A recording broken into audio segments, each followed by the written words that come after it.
I have been itching to talk Modern Horizons 3, so this video sponsored by Hometown TCG longtime channel member, longtime patron, Big Daddy Vegas himself said, hey, you want to talk MH3, and I sell cards on the secondary market, so open me a box of MH3 and let's get in. So here we are, MH3 Play Booster. Big shout out, Big Daddy Vegas himself. Thanks for sticking around through the whole journey.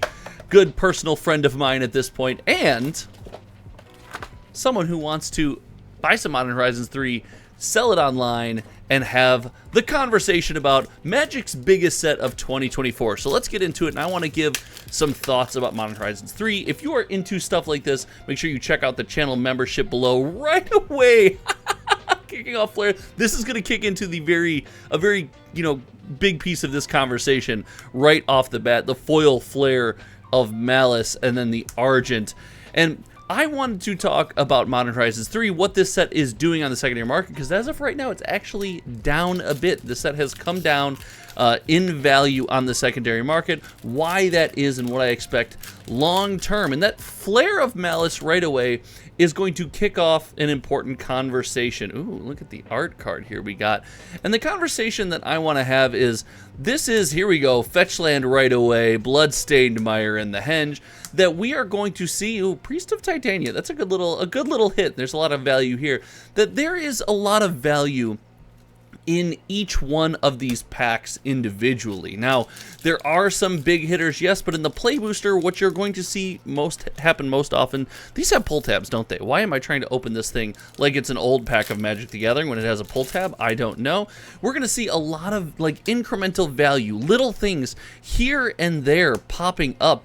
The weight of the Reliquary. I don't really think this one ever took off as a super powerful card, but I really do think that the incremental value you get out of the Play Booster box, and every single pack you have a chance to hit things like fetch lands, hit things like highly modern playable cards, you hit all of these crazy Eldrazi, and I really think that there's a good opportunity to open these boxes, crack these boxes, add things to your collection, and possibly sell them on the secondary market. Now, there is something that makes these boxes a bit cheaper right now.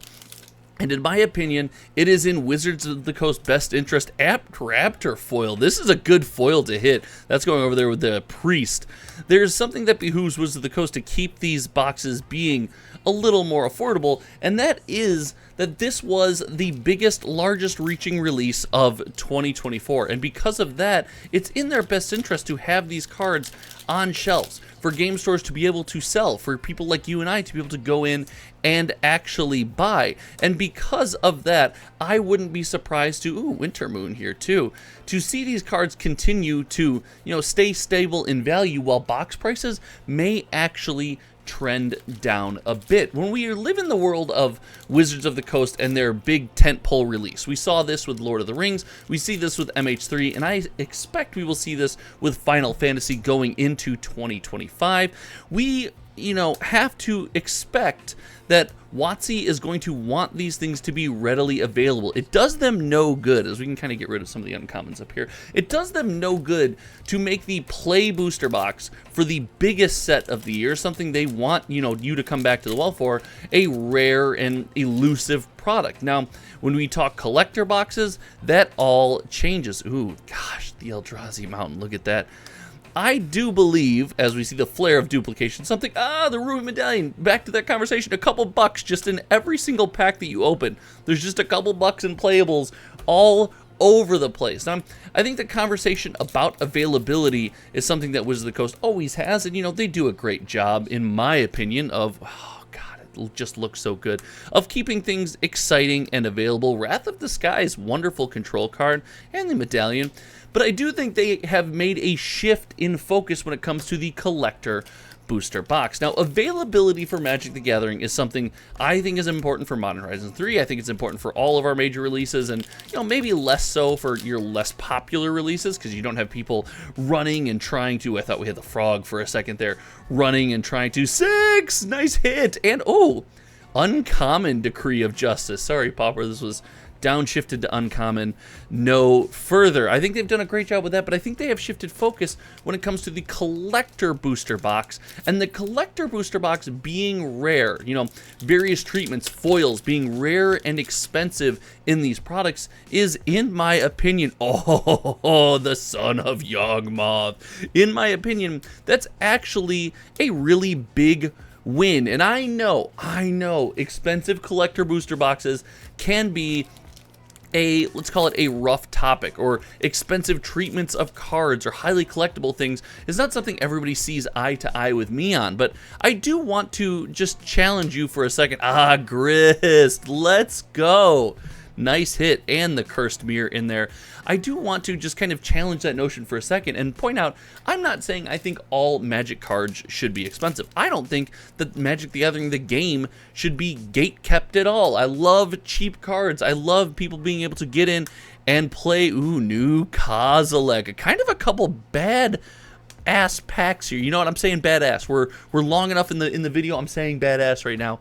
But I do think that accessibility needs to contain an option for various treatments or expensive cards where you can go out and spend money and find collectibles if you choose to go that route. I don't think there's any shame in that. I'm someone who's a big believer in serialized cards, so I myself do that all the time, and I think that Wizards of the Coast has truly leaned into this idea of, you know, cheap base versions, play boosters, and yeah, play boosters are expensive. I wish they were cheaper. Dennis, as a channel member, got a deal on this one. If you want deals on products and be able to reach out and ask for cheaper prices, make sure you support the channel with the channel membership button down below.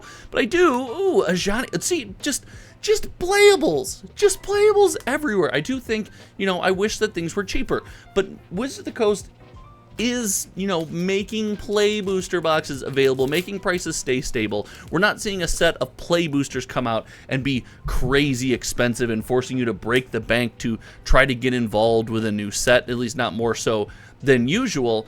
But the idea of collector booster boxes, you know, things that are harder to get, more sought after, do run up in price and are limited and actually sell out, I think also helps the game when there's nothing functionally unique in there. Listen, there's no need for anyone to have to go buy a collector booster box to build their commander deck and play with their friends. You just don't have to do that. You're not going to feel like you were left out if you don't get the collector booster box. You can get the play booster box. But for those who are choosing to go that route, Windswept Heath, let's go. Those who are, here we go.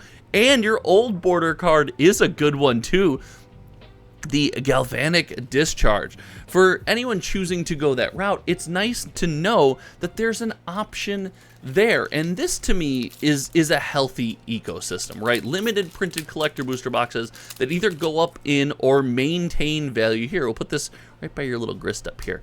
That either go up in or maintain value, in my opinion, is a massive win. And because of this change in dynamic in Wizards of the Coast, this change in their printing policies and actually making something rare, I think we're seeing healthier Magic the Gathering. Now, Modern Horizons 3 is something that is going to benefit from that in the long run. This is going to be a massive win, but it's going to take time because of that conversation of keeping things available, keeping things printed. I think that's important. That doesn't go up there. Listen, we've just kind of had some crazy pile discipline, Shadow of the Second Sun going on. A toxic deluge. Let's go.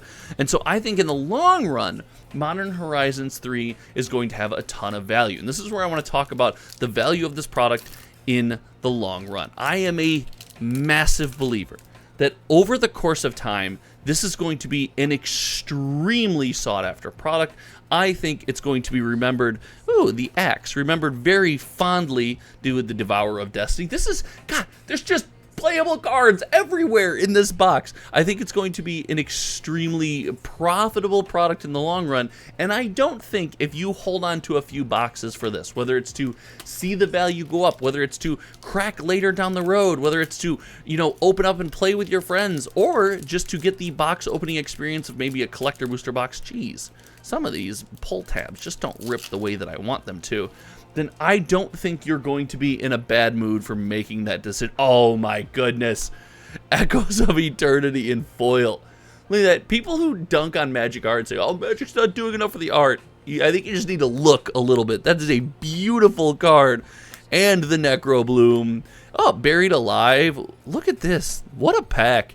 So I don't believe that there's a scenario where people are going to regret having this product on their shelves, regret having singles from this product, and whether you agree with Modern Horizons products or not, whether you like the idea that we're printing cards directly into Modern or not, it is an extremely successful model from a number of boxes sold. Flooded Strand, we're starting, okay, we're getting into the fetch lands. We're getting into the fetch lands, Big Daddy Vegas. Let's go. I don't think that there's any way that this product doesn't... Oh, heavily played pack. This product just doesn't do well in the long run. Now, that being said, I don't expect that to happen anytime soon. It all goes... it all has to do with that printing conversation that we just had. Ooh, Power Balance and the Kappa Cannoneer. It all has to do with that power balance and that conversation that we had. And because this is the tentpole set, and we've seen the history of Wizards of the Coast with their tentpole sets and how they perform and how they like to print them, I don't think we're going to see that anytime soon. These pull tabs. Can I tell you, I am a much bigger fan of the old packs than I am of the pull tabs. I am not a pull tab believer. Womp womp. Shout out Nadu. You were banned, and for good reason. The Mindless, ooh, the Sky Captain here, and the Allosaur, look at that. Null Elemental Blast, again, just a couple bucks. A buck here, a buck there, a ton of cards just all over the place, and the signed Nadu to remind us that we haven't pulled a banned card out of this box yet. Ladies and gentlemen, if you stuck around this long in the video and you haven't hit the subscribe button, you haven't hit the like button, which I remembered to talk about the like button in this video, so just me remembering deserves a tap of that like button down below, then I think you should strongly consider it. It helps out a small channel like mine more than you can possibly imagine. And my backup camera that is on my face is jumping around, but realistically, no one's here to see my face. We didn't look at the art series card. Gross. We're not here to see my face. We're here to see these packs. If my face looked like this, if this was my face, we would all be here to see my face instead of this packs. But instead, we're here to see the packs. The Junk Diver, Urza's Cave. What a sweet hit with the Sorin right there. So, all in all, I am bullish or bearish. I am excited. I don't know the market terms. I'm bad with the market terms. I think Modern Horizons 3 is going to do well in the long term. That is my official stance. The Echoes of Eternity art that we already talked about. And the chant. Gosh. Look at that. It's classic. It's just classic. I think it's going to do well in the long term. I don't think there's any scenario where you have this product in the long term and you dislike having it. We saw very similar things with Modern Horizons 2. We saw Modern Horizons 2 values go up, down, and all around in the long run, and then finally slowly start to creep back up. And the Flare, this is a 3-flare box. 3-flare box, 3 fetch land box. Gosh. Now, if you find yourself cracking these packs as we get to the end of the box here and we're about to be done with the opening, if you find yourself cracking these packs and you're like, oh, I'm selling things on the secondary market, I'm holding them, I'm into this set, the good thing is that as the meta and what people are playing and more things come out, as we see, oh, a foil Vexing Bauble is actually a pretty sweet hit into the Zol Trader. What you're going to find is a lot of these cards are going to, over the long run, over the next couple of years, have the opportunity to have their value manipulated, whether through bannings or whether through, new decks in the meta, new commanders released, whatever it might be. I do think that there's a chance to kind of have a lot of value here, hold on to some cheaper stuff, and watch it in time maybe build a little value as the meta shifts, as people play different things, and as mechanics that Wizards of the Coast releases to players like you and I maybe incorporate some of the things that aren't here right now that buff a little power into some of these decks. And we see that, right now the Red Ruby is very strong, and it's something we, want to get our hands on because that Storm deck is very important. Oh my gosh, we got something sweet. But something like the Sapphire Medallion or the Jet Medallion could come up in price in the short term, and here we go. The special guest slot subtlety. And things like this are just always going to be in season. What a freaking hit. Big Daddy Vegas and the Vexing. Like, this pack is pretty sick. What is going on here? Oh my goodness. And you know, moments like that and the ever-changing meta, the ever-changing value of these cards is something to constantly watch for with a set like MH3. It's why, in the short term, when things go down and values change, I am still hyper excited about this product and can see nothing but positive success for its future. Now, if you disagree with me, if you think I'm crazy and you stuck around this long in the video just to tell me I'm wrong, now is your opportunity in the comments section below. Please feel free to tell me feel free to tell me as I open fetch lands how bad this product is. I'm all ears for you to tell me how bad it is when I keep opening fetch lands. Oh, this product, it's just a hit.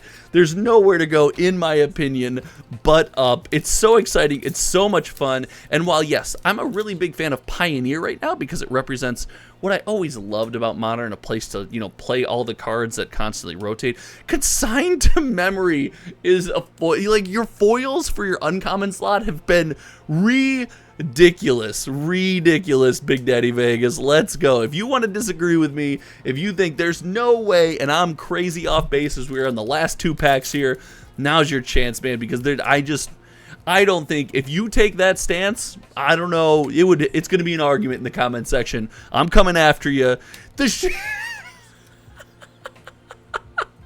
And you hit the Shifting Woodland.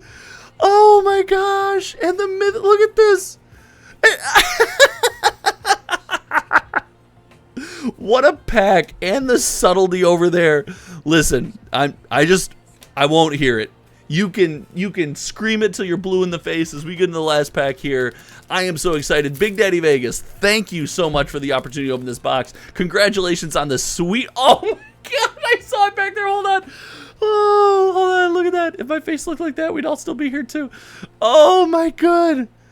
Okay, we got the foil rare, which is sweet, and bam! Old Borderwood and Foothills. The whale, into the whale. Ladies and gentlemen, if you stuck around to the end, you saw a hot Play Booster box finish. Thank you so much for hanging out. Remember to hit all those buttons we talked about. And if you want discounts on box openings and prices, make sure you join the channel membership. Big shout out to everyone who made this possible. Thank you so much. And I hope to see you around soon. Goodbye. That's insane.